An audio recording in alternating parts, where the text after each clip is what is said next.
Today we study about the next topic of the electromagnetic induction. In previous video we have seen about the Lenz's law, Faraday's law. Lenz law में हम देखे थे कि E equal होता है किसके, minus d phi by d t के. E is equal to minus d phi by d t. ये हम निकाल चुके हैं. डायरेक्शन भी देखे थे और फैराडेज लॉ से ईएमएफ किस तरीके से इंड्यूस्ड होगा और उसकी डायरेक्शन लेंज लॉ ने बताई, ये हम देखे थे. अब आगे हमको स्टडी करना है flux of the field. Flux किसको कह लेंगे, जैसे हमारे पास मटेरियल दिया गया है. मटेरियल हमारा क्या है, मैग्नेट है. इस मैग्नेट में हमको मालूम है कि दो पोल होता है, एक नॉर्थ पोल है और दूसरा होता है साउथ पोल. एक नॉर्थ पोल होगा, दूसरा साउथ पोल. नॉर्थ से magnetic line of field outward direction में इस तरीके से बाहर जाएगी, नॉर्थ से साउथ, और inside it is travel from south to north. तो नॉर्थ से मैग्नेटिक लाइन ऑफ फील्ड निकल रही है तो ये इस तरीके से मैग्नेटिक लाइन ऑफ फील्ड रहेगी. अगर इसके ये मैग्नेटिक लाइन ऑफ फील्ड बहुत सारी है, इसके अराउंड में अगर हम कोई रीजन लाते हैं तो ये जो लाइन लिंक होगी सरफेस से, the line which is link with the surface area normally, और या नॉर्मली जो लाइन सरफेस से गिवन एरिया से पास हो जाती है उसको कहा जाता है फ्लक्स.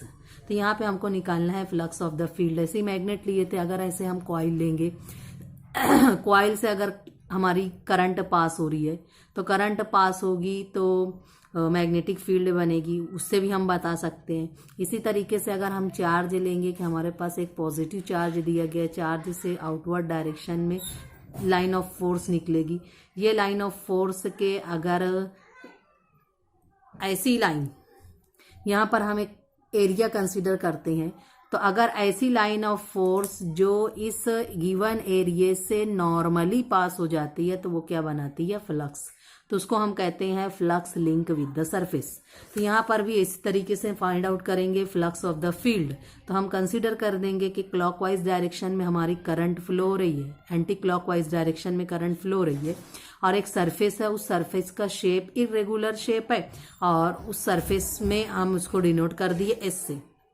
और उस सरफेस जो बड़ी सरफेस है वो सरफेस का स्मॉल स्मॉल एरिया, वो एक स्मॉल एरिया कितना है, डीई. तो डीई में से जो करंट पास हो रही है एंटी क्लॉकवाइज डायरेक्शन में सी. तो हम इस तरीके से बता सकते हैं कि folded finger denote the direction of current and outward stretched जो थंब है, आउटवर्ड स्ट्रेच थंब जो है वो हमारी तरफ है. तो वो क्या बताएगा हमको, यानी जो नॉर्मली जो लाइन पास होगी out of the plane of the paper वो हमारी तरफ आएगी, यानी टूवर्ड्स द रीडर आएगी. तब यहाँ पर जो स्मॉल एरिया है डी ए, तो हम इसको कंसीडर करेंगे d a which is equal to small area.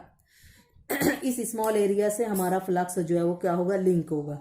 अब ये जो स्मॉल एरिया है वो कहाँ पर रखा हुआ है, इन मैग्नेटिक फील्ड.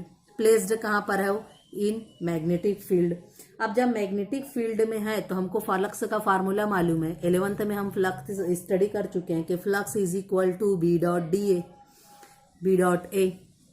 अब स्मॉल अमाउंट का फ्लक्स कंसिडर करेंगे तो ये क्या हो जाएगा, d phi is equal to b dot, small area के लिए हम टर्म लेंगे क्या, डी ए.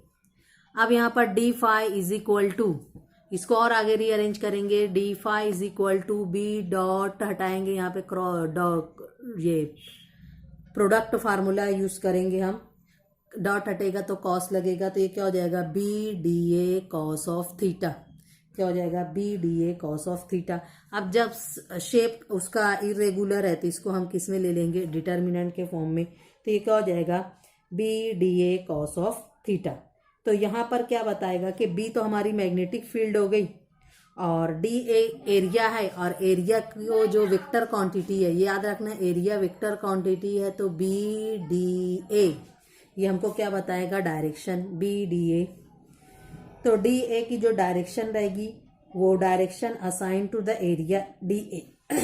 अब यहाँ पर हमको जनरलाइज फार्मूला निकालना है फ्लक्स का, flux link with the surface. तो अब इतनी पूरी सरफेस से कितना फ्लक्स लिंक होगा, तो हमको क्या करना है, ये तो इसका स्मॉल पार्ट था, स्मॉल पार्ट का हमको मालूम है. अब टोटल पार्ट का निकालना है तो उसको क्या कर देंगे, हम इंटीग्रेट करेंगे.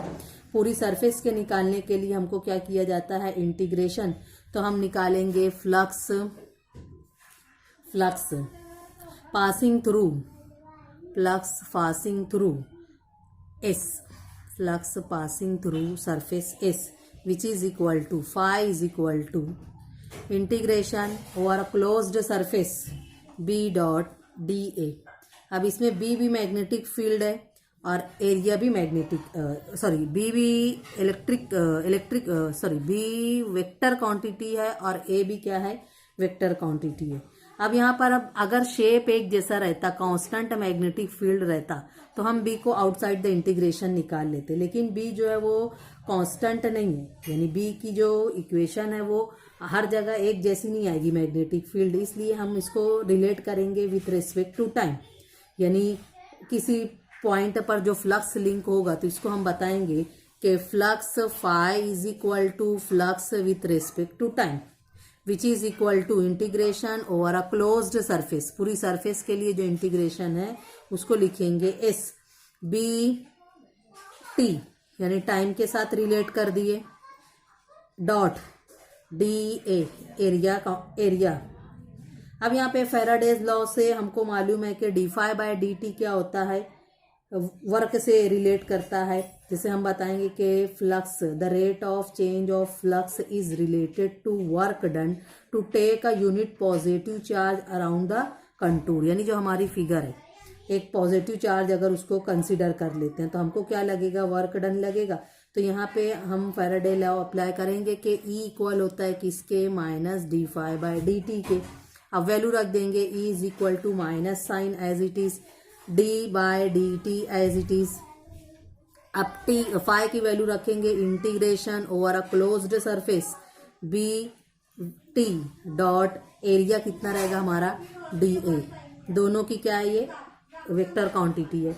तब यहाँ पर हम जो ईएमएफ इंड्यूस्ड करेंगे, तो ये ईएमएफ जो इंड्यूस्ड होगा कॉइल के अंदर, कॉइल या जिसको हम इस कंटूर को जिसको कहेंगे, द स्मॉल एरिया जो कंसिडर की है, तो उसके अंदर जो ईएमएफ इंड्यूस्ड होगा वो ईएमएफ इक्वल हो जाएगा किसके, E is equal to minus d phi by d t के। तो E is equal to minus d phi by d t. अब जो हमारा फार्मूला था वो क्या बन गया, is equal to minus d by d t integration over a closed surface b with respect to t dot d a. अब इसकी एसआई यूनिट निकालेंगे तो जाहिर सी बात है ईएमएफ है, तो ईएमएफ को मेजर किया जाता है किसमें, ओल्ट में। तो यूनिट इसकी क्या रहेगी, यूनिट क्या रहेगी, ओल्ट। और फ्लक्स को मेजर किया जाता है वेबर में, और टाइम को मेजर करेंगे किसमें, सेकंड में। तो यूनिट भी बन जाएगी इसकी, ईएमएफ को ओल्ट में, फ्लक्स को ये क्या हो जाएगा, ईएमएफ की यूनिट हो जाएगी। फ्लक्स को मेजर किया जाता है किसमें, वेबर में, फ्लक्स को मेजर किया जाएगा वेबर में। टाइम को मेजर करेंगे हम सेकंड में, टाइम मेजर होगा किसमें, सेकंड में। तो इक्वेशन से हमको ये क्लियर हुआ कि B की जो वैल्यू है does not change with time, flux में still very if the area S changes to time.